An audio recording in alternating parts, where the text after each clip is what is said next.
at High Point Andrews over with Coach Jenkins today. Mr. Jenkins with us. Been a long road to get back where we are again, Coach. A lot of work put in the off season.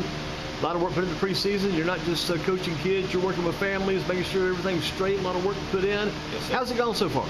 Everything's going well so far. You know, we got a good group of kids that's coming back. They kind of played a lot last year. We losing some key kids, but I think the other guys are going to step up and play a big role for us this year and fill in, and we'll have a better team this year, I think, all around. You had some stats, man, last year when they were healthy. Corey McManus and your quarterback both put up some very nice stats. Yes, sir. Talk about the job those guys did for you. They did a fantastic job. David Hackstall is, he passed for about 1,600 yards last year and rushed for about 800 yards. And Corey McManus rushed for over 1,000 yards. So I'm a truly miss those guys. They off right now. One of them is at Fayetteville State. Devin Hackstall playing linebacker at Fayetteville State, and Corey McManus is going to be a good athlete at North Carolina A&T. Going to run track and play football. Hackstall must be a pretty good athlete to switch from quarterback to linebacker. That's a pretty interesting move there. Yes, sir. He played some linebacker for us last year as well. He played some outside linebacker. You know, he played on both sides of the ball. He came in late and played on both sides, and you know, it's always good to know how to do more than one thing. That'll make yourself more valuable when the college recruits come by. I know your program's always been built a lot too, but on these track athletes. You have some more track athletes this year. Yes, sir. I got Janelle Harris and Leland Ratley. They got tremendous speed, and we look for big things out of those guys this year as well. Both of those guys will be seniors. One play cornerback and safety, and both guys kind of help us out on the offensive side and play wide receiver. So we're looking for some big things out of those two young men this year. So who's going to be the new quarterback? David Hill Jr. He's really not a new quarterback. You know, his freshman year he came in and passed for, you know, right at 900 yards, 15 touchdowns, and 2 interceptions. So he's been hanging around and getting some playing time here or there. And this year he's going to get the nod to be starting quarterback for the next couple of years here for us. Who's your main running back replacing McManus? Brandon Sturtevant will be our main guy replacing McManus. He had an awesome year last year on the JV team. He rushed for probably at least 200 yards or so a game. So he's going to be pretty decent for us this year at running back. Do you see it kind of being a balanced attack, balanced offense with passing and running pretty much? Yeah, we're gonna have some weapons at our wide receiver position. Like I said, Janelle Harris, Adam Reed, and Leland Ratley gonna do some great things for us at wide receiver. And then we're gonna have Brandon Sturtevant and also Darren Avery and Caleb Yarenson at running back. So we're gonna be loaded loaded this year at our skill positions. How big are you up front? Oh, we real big up front. We probably, I would say, we might average about 260 up front. We got a couple of big kids. Jacob is about 330. Caden is about 280. Jamar Rome is about 280. So we pretty stout up front. Do you use them on both sides, offense and defense, both, or you platoon them? Well, we kind of use them on the offensive side the most, but you know, when we need them in certain situations, special situations, we bring them in on defense to give us that push we need in the middle on defense. How quick are your linebackers? You got some quick linebackers? Any guys like Freddie Autry Jr. used to be here years ago? No, we don't have none. We don't have any as good as Freddie. So you know, we got some kids that play well as a collective group. You know, they're still kind of young, still learning the defense. So, you know, they're going to do some good things for us as well this year. They did awesome on the JV team last year, and we look for some big things for them this year at linebacker. I know you coach them on JVs and varsity, both teaching them and coaching them up. How learned are these kids when you first get them coming into like 9th grade? How much they know about football coming in? Are some of them already pretty well schooled in the sport already? You have to really teach these guys from the bottom up. Not a whole lot. We got to teach them from the bottom up because, I mean, if we had schools that kind of use the same system that we use, it'll be a lot easier, but, you know, they do the best they can with the middle school programs, and when they come to us, you know, they learn some different concepts and different things on offense and defense that they didn't learn, you know, in middle school. So, you know, we're looking for them to kind of brush up their skills a little bit and teach them and rep them up as much as we can and get them ready, you know, for Thursday and Friday night. What middle schools feed you guys? Wellborn and Wellborn is our main feed school, and also we get a few kids from Ken Griffin, Dick, don't get kids from Ferndale. Ferndale money goes to Central, right? Ferndale goes to Central, yes, sir. Gotcha.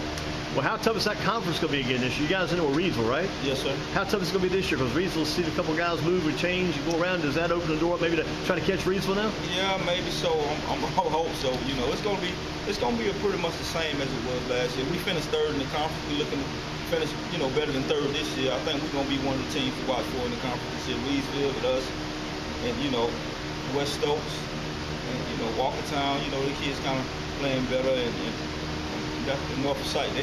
Norfolk site had a great defense last year, so those teams gonna give us a run for our money this year. What's the plan the rest of this week? You have the scrimmage come up on Friday night? Yes, sir. Who do you scrimmage in that one? We got East Davidson Friday night at 7:30. Looking forward to being over at Simeon Stadium? Yes, sir. Looking forward to it. Yeah. What about your first game of the season next Friday night? It's the 23rd. Who do you open up with for the regular season? Our first game we opened up with Bartlett and Yancey. You know, last year I think the score was 46-18. You know, we beat them pretty well last year, and looking forward to going out and having a good show on this first game and get ready for Central the second game of the season.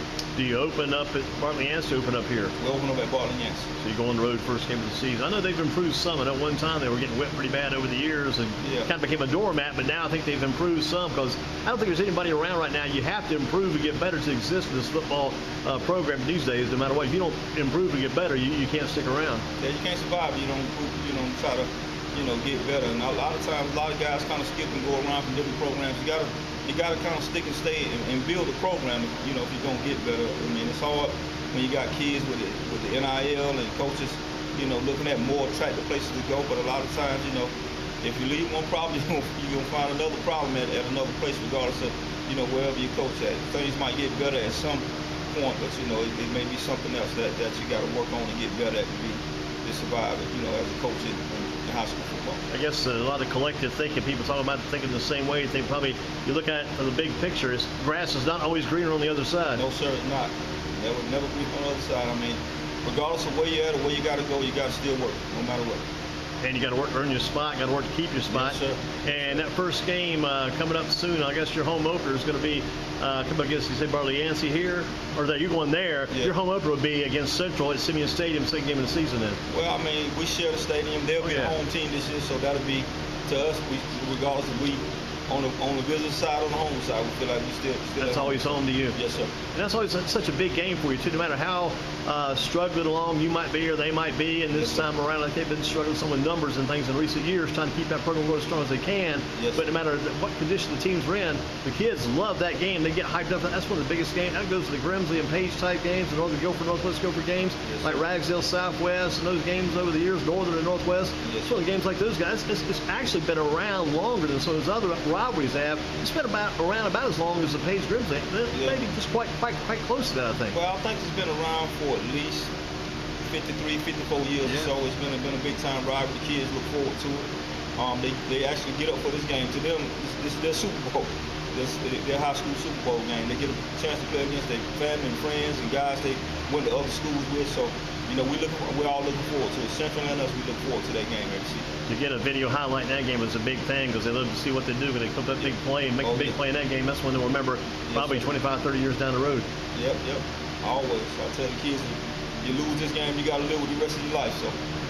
What's the most important thing you're teaching these kids these days? I mean, there's a lot more to it than just teaching the old so-called X's and O's. What are the most important things you're teaching the kids these days?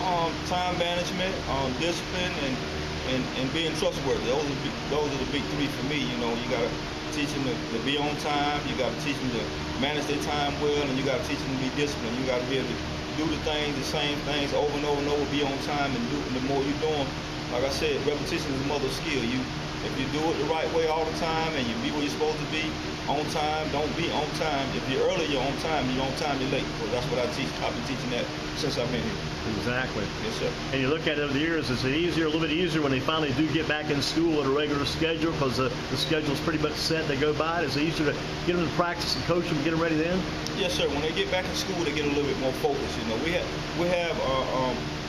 We do a lot while they're out of school. I mean, they're able to focus really on football this first 2 weeks, but once they get in school, they got a whole lot of other things to juggle, with school and school work. So we really have to be on task when we get them in school so they can stay online with where they need to go, where they need to be, and doing school work, because education is the most important thing that they gotta have to even play football. What are some of the names of the coaches you remember from Andrews in the past, names you hear about who were here coaching guys back in the day when they had Johnny Evans, Ted Brown? I guess they had guys like Herb Goins, other people coaching back then. Yeah, Herb Goins. I actually ran into Mr. Goins yesterday. He's built a big legacy here and a lot of history here, so I'm trying to do the same thing and stay, coach as long as I can and get these kids back in the state championship game at some point. And I guess back in the day too, guys like Craig Hill, I think he was head coach briefly and assistant coach under Coach Goins for a while too. He was also a hard taskmaster. Probably hear his name kicked around some too over the years. Yes, sir. And from your standpoint, 5 or 6 years that you've been with this team, right? Yes, sir. This will be year 6. Year 6, so you're starting to be. If you get 10 years in here, you might have one of those L's on your jersey too for legacy. Yes, sir. We're working on it. We're working on it. Like I said, we're going in the right direction. The program has gotten better since I've been here. You know, the 2 COVID years kind of set us back, set our programs back. But I figured we didn't have those COVID years, we'd be a whole lot further ahead. But, you know, we're making the progress we need to make right now, sir. I'm going to drop another name in so I don't forget this. I remember Coach McCoy, Rodney McCoy, had some success. And they won that state title. They had a very good quarterback, very good running back in those days. They did such a good job. I don't forget Coach McCoy, and he did a heck of a job here, too, over the years. Yes, sir. They actually hired me on the staff to be the defensive coordinator when he got the job here. But my wife took a job in Georgia, so we kind of took off and stayed there for a while. And now we're back, and we're going to get us back on track. It's always about, it seems like always got to have a good quarterback, got to have a good running back, got to have a couple good receivers. If you got those guys, I think you can kind of build from there. And you feel like you've got those positions pretty well filled for this year coming up. Yeah, we got those positions filled, but, you know, to me, I always tell people the most important part of any football team is the offensive line and defensive line. I mean, if we don't have those guys up front that can block for us, those skilled guys don't mean anything to us. So we got to have those big guys up front to make things operate and work for us. And you got to remind those guys up front how important they are, because they don't hear it enough, because they do get overlooked sometimes, get neglected in the conversations and the talk and the hype about players. We forget about the offensive lineman, defensive lineman. I guess you got to remind those guys, you guys are the cornerstone of the team, you guys are the foundation. We appreciate you, how important you are, and keep pushing them forward. They are the foundation, and I feel like the center is the most important player on any football team. I mean, you can't snap the ball, can't get the ball off. I mean, everything will be busting and go to waste if you can't get that center to get that ball. I can't tell you the practices I've been to where that's been the hardest thing to get right, especially since they changed the location. When the quarterback was under center, it wasn't quite as hard to snap it right to his hands, but to snap it to him 3 or 4 or 5 feet back, now back behind the center, it's gotten tough for some of these kids. Yes, I mean, it's hard when you're snapping the ball all the time away from the quarterback, and he's 4 or 5 yards away when you get in the red zone, getting the 1 yard line. I mean, sometimes you got to get grimy and dirty, get it in the center, and snap it to the quarterback directly from the center. You got to work on those things too. I know you're kind of familiar with the Dudley program some too over the years. I've even seen cases with Dudley. You'd be 3/4 of the way through the season, still trying to get that snap right. It's tough. Yes, sir. One of the toughest things in football. I tell you, the long snapper, that's become an important role on these teams now too. Yes, sir. You give up a bad snap on a punt, man, you're pretty much just giving the ball away. You give away probably sometimes 30, 40, or 50 yards of field position. Yeah, and special teams is the second most important thing on any football team. You know, don't have your special teams right. I mean, sometimes even with us, you know, we'll get a big score and get the kickoff team, I'll kick the ball off, and they run one back on us. I mean, you just took the win out of the sails again. So you got to play great on all phases, in every phase of football. Got to keep reminding them, like you said, it's repetition over and over and over again. Over and over again, yes, sir. You can't get better unless you keep working. You can't be great. You can't sit back and wait. You got to go ahead and be great right now. Go to work on it. That's right. What do you got planned for practice today? This is a Wednesday before Thursday, then a Friday scrimmage. What do you got planned? Today we're going to do a little teaching in the gym before we get outside, and we'll do some weightlifting. And then once we get outside and do some weightlifting, we'll go, warm up, get straight to special teams, and get our individual drills, offensive and defensive, and work on team O and team D, and that pretty much sums up our day in practice.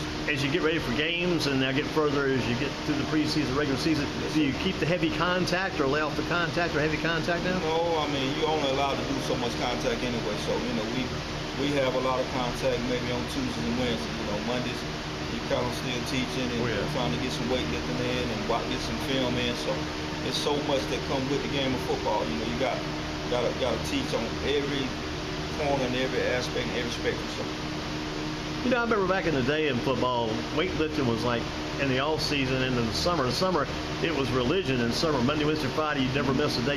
But then when the season started, I mean, weightlifting was put on the shelf until the next off season. But now it's different because the kids, like you say, you have them lift weights in season, during the season. Yeah, you have to lift weights a couple of days, in season just to keep, maintain some strength and kind of keep the injuries down a little bit. But you got to find a way to do it too, where you don't wear them down with it. You just got to keep them toned up and keep them firm, keep them ready. Yeah, you don't overload them with weights. Just let them get 3 or 4 sets here. Sets of 7 or 8 or 10 maybe, lightweight, and then get your practice in. Can you give them the information, give them the instructions, say, guys, I need you to do this. You go down and do it now, get it done, or you got to go down there and make sure they get it done? I'll go and make sure they get it done. I would give them think so. instruction, but I'll make sure they get it done. I would think so. You got to keep an eye on these guys because everybody needs some guidance, needs some direction. Yes, sir. Coach, I appreciate your time. Good luck this season. Always good to talk with you. And continued success for High Point Andrews Red Raiders. All right, thank you.